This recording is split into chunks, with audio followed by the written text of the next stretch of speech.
할렐루야. 오늘 우리가 함께 부를 찬송은 찬송가 357장 주 믿는 사람 일어나입니다. 이 시간 함께 1절로 하나님을 찬양하며 나아가겠습니다.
오늘 하나님이 우리에게 주시는 말씀은 하박국 3장 1절로 19절입니다.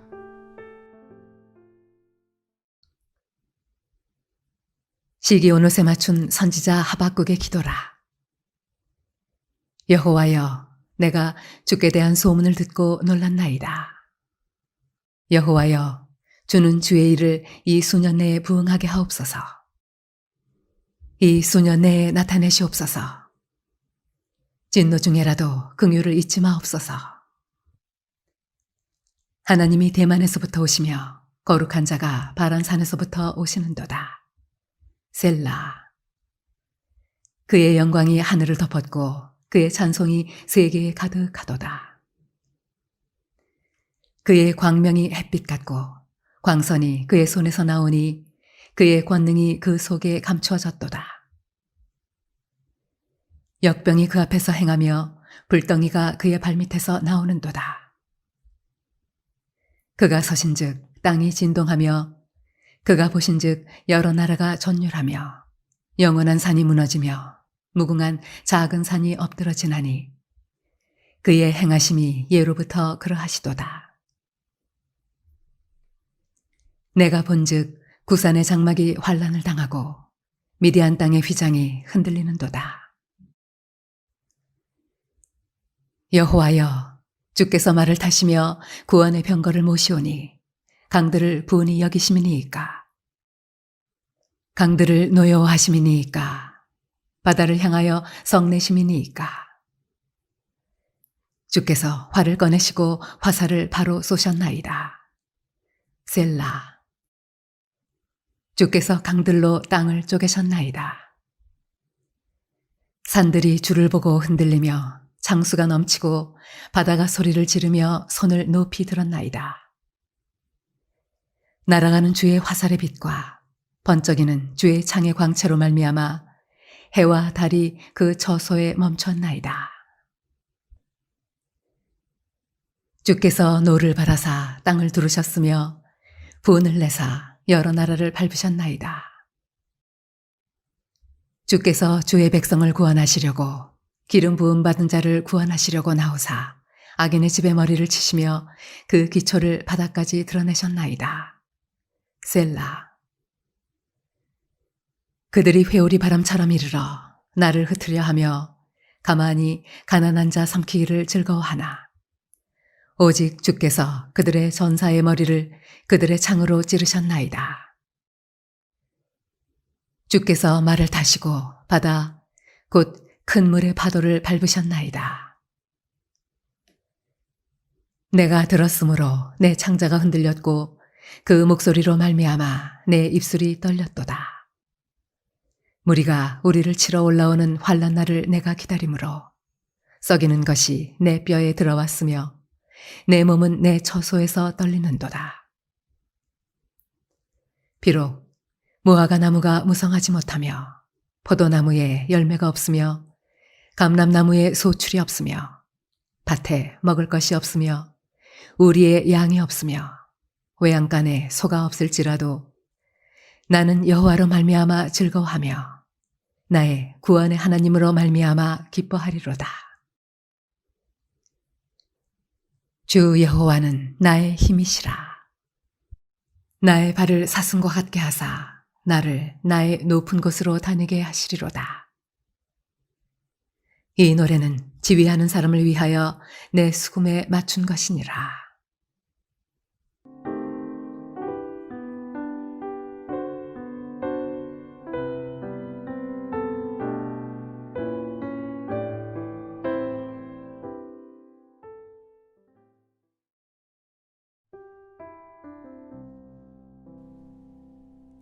하박국서 2장까지는 하나님의 통치와 악인의 번성에 대해 철학적인 문답이 오고 갔는데, 이제 하박국 선지자가 갑자기 기쁨과 즐거움을 이야기하며 노래하기 시작합니다.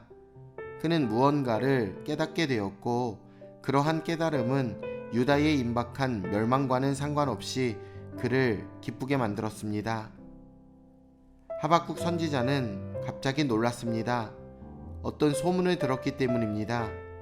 그 소문은 하나님이 오실 것이고 주의 영광이 하늘을 덮을 것이라는 내용이었습니다.